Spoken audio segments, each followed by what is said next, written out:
you're talking about sports, that's one thing. But when you're talking about combat, as it is, well then baby, you better train every part of your body. Famous words from Bruce Lee. And one of my favorites, we're gonna cover why Bruce Lee picked these specific 8 isochain isometric exercises. What was so alluring about these 8 exercises that even the dragon found value in them to do them every day in a 1x6 to 12 protocol? Let's dive into it.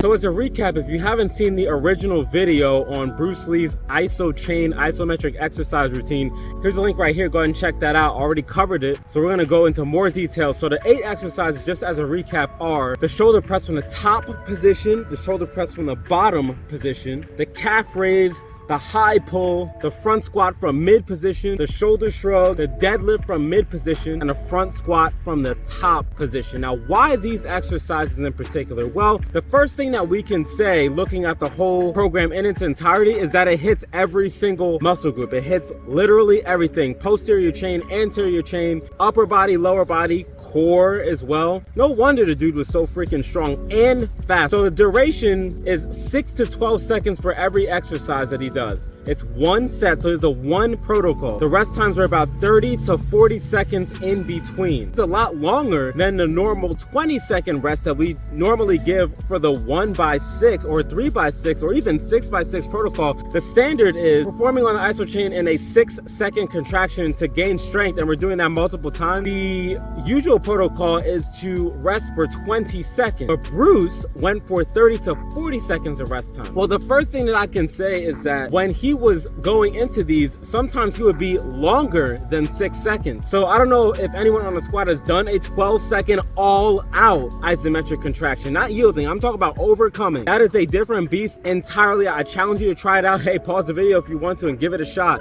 It is a little bit of a different. I mean, you're going for double the amount of time than a regular 6-second contraction. So I can see why he would go for 30 to 40 second rest time. Also, having these increased rest time really worked well for him, because you have to think about all that Bruce was doing. Weightlifting, he had a cardio program, he had a martial arts program, and then he had his isometric training program. So if you want to throw in the sparring too, that kind of fits into the martial arts. This guy was always physically active. There wasn't a day that went by where he wasn't doing something physically active. But he also favored very low volume, in this case the one set, because he wanted to avoid becoming overly muscular bound and tight. He didn't want to be, wanted to be loose and still have that whip, snapping strength. That was probably a very poor demonstration of it. Lee also expressed that he didn't want his strength training to interfere with his martial arts. He wanted to be as efficient as possible, to build as much strength and power as possible without throwing on all of that bulk. He didn't really care about bulking season, and because of that, he felt that the isometric was a perfect fit for that. Now let's go into the exercise. When we talk about the shoulder press, and for him, it was the top and bottom position. Some might argue that, oh, it's all about the, the bis and tris for a stronger punch. And while the tricep, not so much the biceps, while the triceps do add to punching and striking power, if you look at this example right here, where is most of the force coming from? This is not talking about kinetic chain. This is not talking about proper technique coming from the feet all the way up. We already have a video on that. If we're just talking about the biomechanics of me moving my arm, I'm sitting on the grass right now, highest velocity from my fist here to the camera. What's the most important? It's the shoulder. Strengthen those up, and that's why he doubled up on it. He got the top position and the bottom position. Now, actually surprised he didn't do middle, but maybe he just thought it was a bit extra because he's still getting the spillover of up to 20 degrees from here and 20 degrees from here. So I guess that was good enough for him. Clearly it was good enough for him. He's also getting tricep involved in the shoulder press as well, so that's great. Of course he's on point. Brings us, now we were just talking about the kinetic chain and having the proper form from the feet all the way up to the hand to get all that twisting motion with the abs. All right, so let's go down to the feet. And the best thing to really hit that is the calf raise, which he did. The calf raise from standing position. He didn't do the seated one like we like to do. He did the standing position calf raise. Why powerful calves? Now, the calves are part of the explosive leg movements that he has. If you look at top tier martial artists, remember they are explosive. While the quadriceps and hamstring, we'll get to those in a minute, do play a role in having a very efficient leg that's required for high powered kick, the basis of the explosive power comes from the calf. And that's why he put a lot of emphasis into it and decided to put that in his program. Now, let's talk about the squat. He did the front squat from mid and top. So the answer lies again in the knowledge that we have for the spillover and angular specificity. Now, if you haven't seen our video on angular specificity, here's a link right here. Go ahead and check that out. It's really good, and it's important to know about the angle spillover. This is exactly why Bruce did bottom and top position for shoulder press, but he felt no need to get a third and go for mid. But he still wanted to double up on those because he felt the importance, and that's why he did that again with the squat. So from top position and mid position, he felt was good enough, because very rarely would he be in a crouch position throwing a kick, you know, unless he just got up off the ground and he's in a squat position from low position. So the angle is here for a squat from low position. So how often would he find himself like this?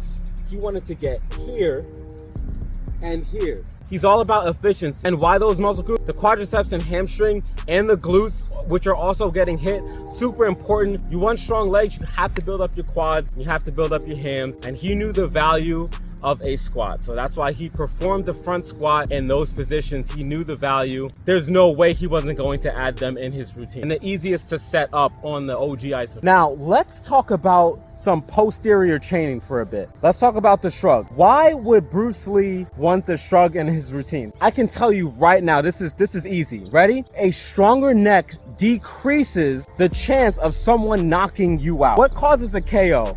Usually it's when you get juggled like that. Like, think of like whiplash in a car, or strong forces that like whip you back. Prime real estate for getting knocked TF out. He was like, that can't be happening with me. And he's only 135 pounds. So he wants to build traps of steel. So when he gets hit, it's just like, all right, sure. Does that mean he won't take damage? Of course he'll take damage, but the chances are significantly reduced with a freaking iron neck. He wanted to pull for 6 to 12 seconds. Honestly, I think that's fantastic. Shrugs are really great for building a strong and powerful base, which goes into the high pull. So the high pull, you usually don't see on the channel too much. The reason why you don't see me doing it personally is because I actually take care of that in my weightlifting routine, so I don't feel the need to double up on it with the Isochain. But maybe, you know, maybe I should add it in. I mean, it's a great exercise. So these posterior chains better be good to back up all that anterior chain work.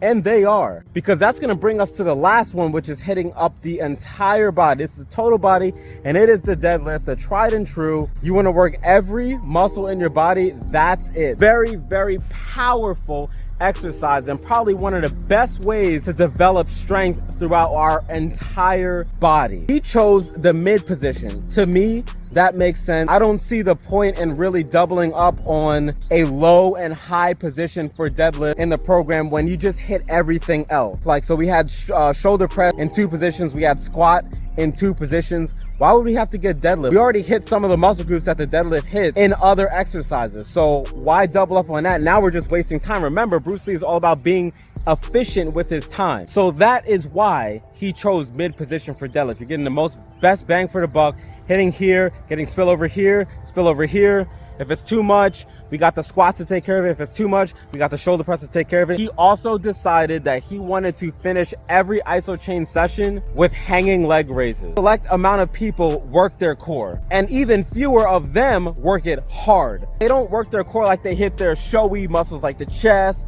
the buys, and a strong core is going to break limits for anyone incredibly fast. I teach core to my clients immediately. Immediately.